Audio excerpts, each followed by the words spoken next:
दिखाई दी है।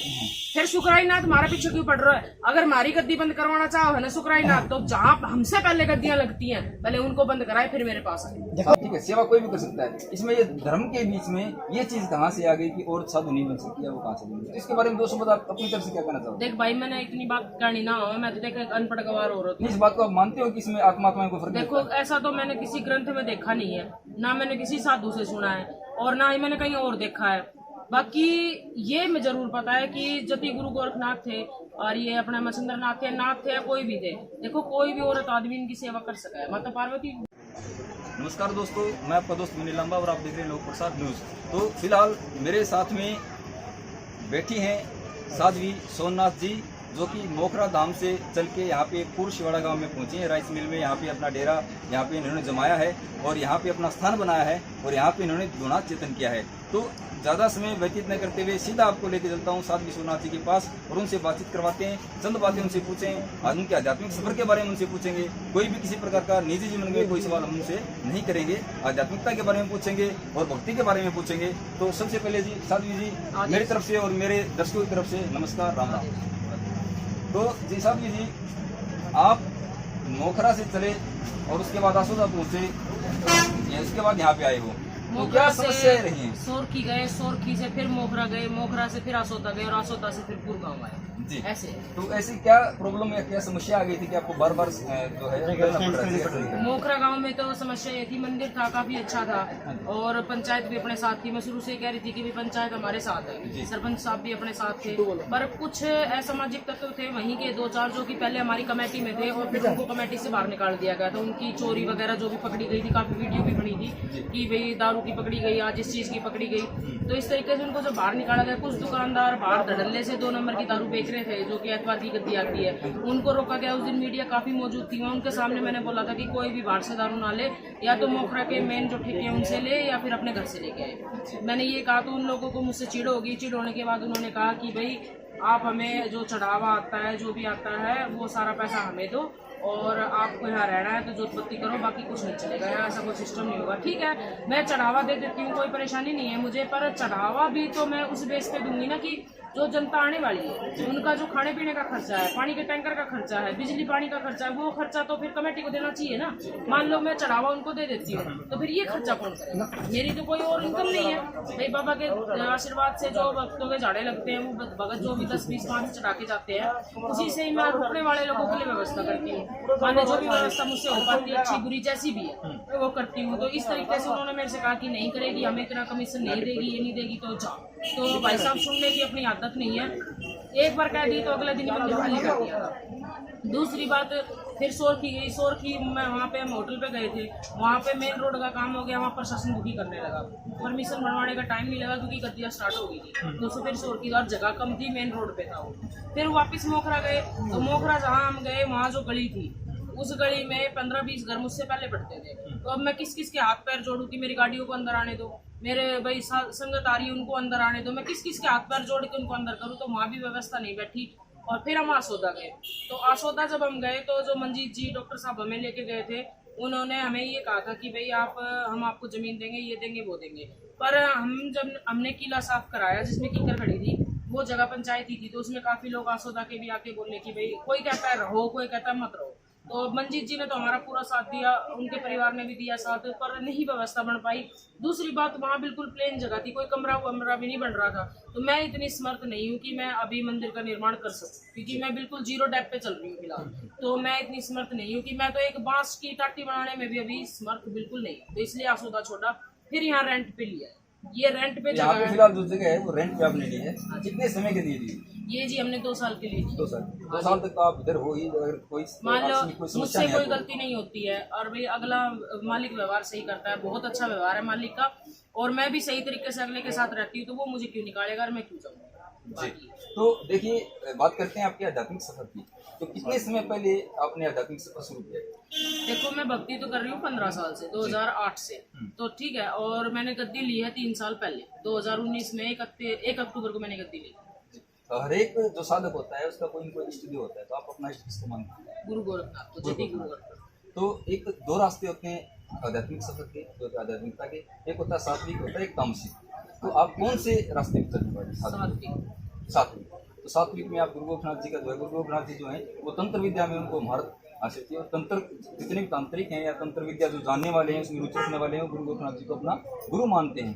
तो आपने जो साधना शुरू की, तो आपके गुरु कोई देशधारी गुरु भी रहे होंगे? हाँ जी, मेरे गुरु जी हैं, या तो शाम के पास किरावट धाम है, और उनका नाम सोमनाथ है, वो मेरे गुरु जी हैं। बाकी देखो, गुरु गोरखनाथ के नाम के पीछे लगता है तंत्र मंत्र जंत्र, ये सारी चीज़ें चलती है, कहते हैं ना गोरख धंधा चल रहा है। ऐसा कुछ नहीं है, ये सिर्फ एक नाम को बदनाम करने का है। गुरु गोरखनाथ के साधक सीधे और सिंपल होते हैं, ठीक है। ये तो अपने स्वाद के लिए, अपने स्वार्थ के लिए ये भोग दे दिया, वो भोग दे दिया, इस तरीके से कर दिया, नाम बदनाम गोरखनाथ। तो फोटो गोरखनाथ की लगा लेंगे, पीछे उल्टी क्रियाएं करते रहेंगे। ऐसा कुछ नहीं है, वो धुना रहा, ऐसा वीडियो बना लो, ऐसा यहाँ पे कुछ नहीं है। हम तो सीधे साबर मंत्र से गुरु गोरखनाथ के से, और मंत्र भी नहीं है मेरे पास, तो मैं तो ओम शिव गोरखनाथ बोलती हूँ और उससे झाड़ा लगाती हूँ, और उससे आराम होता है। तो बाबा जाने, ना हो तो भी बाबा जाने। क्या धर्म की आड़ में पाप कमा रहे हैं, वो पैसा कमा रहे हैं? देखो, मैं किसी पर्सनल को टारगेट नहीं, हम किसी का नाम ले रहे हो, आम बातें हैं।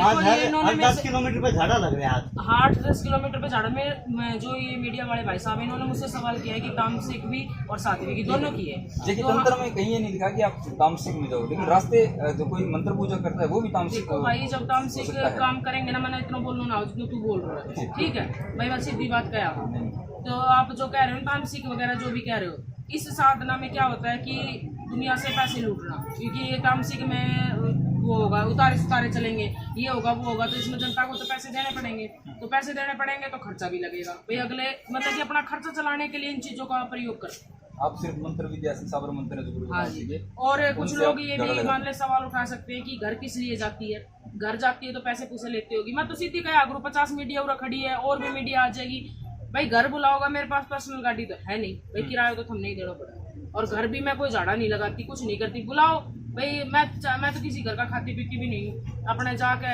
और बैठ के, और जो बच्चे हैं उनको खाना पिलाना है तो खिला पिला दो भाई। मैं तो भोजन करती नहीं, मेरे को 2-3 साल हो गए भोजन करे, तो मेरा ऐसा आपको महसूस हुआ कि अब मेरे को झाड़ा लगा सकना चाहिए, मेरे देखो, मैं खुद बीमार थी, मैंने ये बात पहले भी मीडिया को बताई और आज फिर से बताती हूँ। मैं पहले खुद भी बीमार थी और मैं कहीं ठीक नहीं हो रही थी। मैं 22 साल से बीमार थी, मेरे 5 ऑपरेशन हो चुके हैं। तो मेरे को मेरे गुरुजी के पास लेके गई मेरी मम्मी पियर पक्ष से, तो वहाँ मुझे लेके गए, मेरा भाई लेके गया, उन्होंने मेरा इलाज किया, मतलब जो भी किया उन्होंने, उस तरीके से मैं ठीक हुई। तो मैं भक्ति तो कर ही रही थी काफ़ी साल से।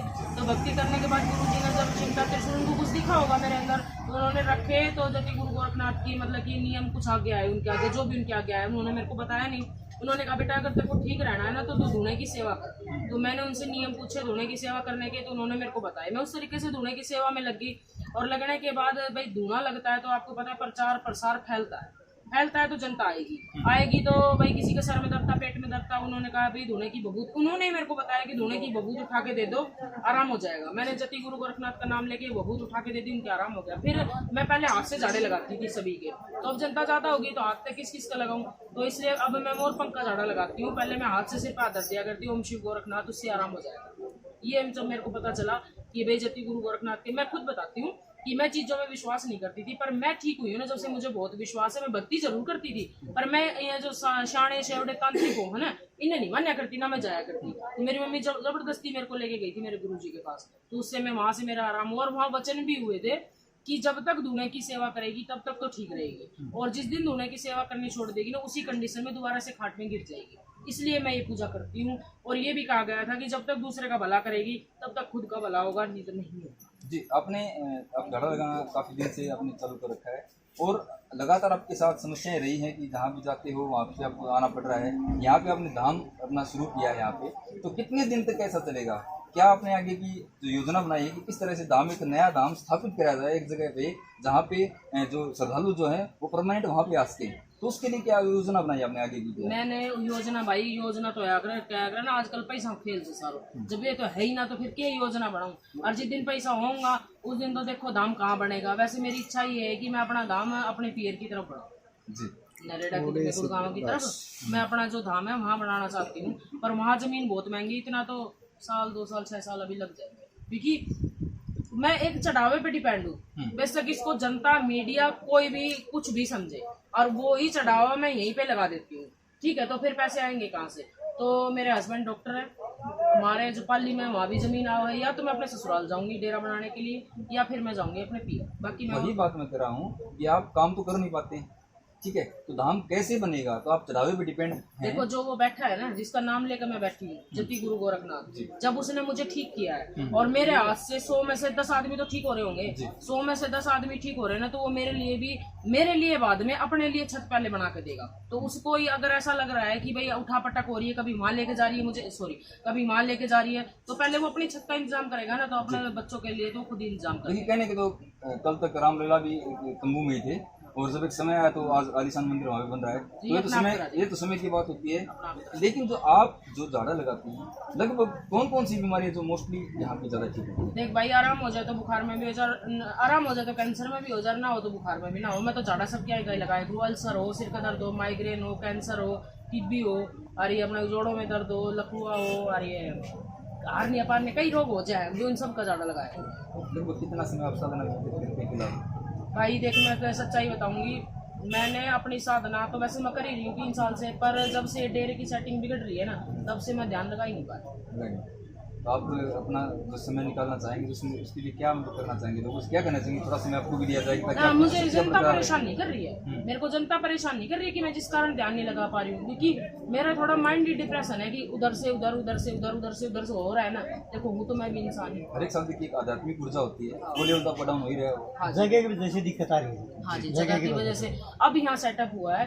अब 1-2 गद्दियाँ लेके, कल का जन्मदिन है मेरा, बस सभी को भाई जो भी इन वीडियो को देखेंगे उन सभी को आमंत्रित करती हूँ, कल शाम 4 बजे यहाँ पहुँचे। बाकी जन्मदिन के बाद मंगलवार की गद्दी है, बुधवार से अपनी साधनाओं में मैं जुट जाऊँगी। जिस तरीके से अभी तो मेरी खड़ी तपस्या आएगी, फिर मेरी मिट्टी की तपस्या आएगी, फिर जल तपस्या आएगी, तो अभी 3 तपस्या तो मेरी बाकी है। बाकी पैर में चोट लग रही है, खड़ी तपस्या तो इस कारण नहीं हो पाएगी। दिखा दियो, पैर दिखा दियो भाई साहब, पैर दिखा दियो, पैर दिखा दियो। इसको 2 महीने हो चढ़ाने गए। लगा सकते हैं, और इसकी समस्या उनको ध्यान साधना कराने में समस्या नहीं, मेरी तपस्या रह रही है, जति गुरु गोरखनाथ की खड़ेश्वरी तपस्या होती है वो भी रह रही है, और मिट्टी के अंदर दब के जो मैं तपस्या करती हूँ वो भी तपस्या रह रही है, और जल तपस्या भी, तीनों तपस्या मेरी पेंडिंग चल रही है। और ये जल्दी से ठीक हो जाए तो इसी महीने में मैं उनको निपटा दूंगी। पैर ठीक होने के बाद करोगे जितनी तपस्या। हाँ जी, ये इसमें 2-5-6 पट्टियाँ और होंगी, दीपा बाबा की दया से हो ही जाए, ठीक है। एक बार श्रद्धालुओं को जी यहाँ का एड्रेस और बता दें। ये गांव पड़ता है भिवानी डिस्ट्रिक्ट में, अच्छा। और बुआनी खेड़ा स्टेशन पास लगता है, तो कोई भी ट्रेन से आने वाला है वो बुआनी खेड़ा स्टेशन पे आए, वहाँ से 3 किलोमीटर पुर गांव पड़ता है। पुर गांव में चौधरी धर्म काटा है, वहाँ अपना धाम बनाया है मैंने, और बाहर मेरे ये जो धाम के पोस्टर भी लगे हुए हैं। दिल्ली से आने वाली संगत पहले रोहतक आए, रोहतक से फिर मुंडाल आए, और मुंडाल से तालू, और तालू से फिर यहाँ पहुंचे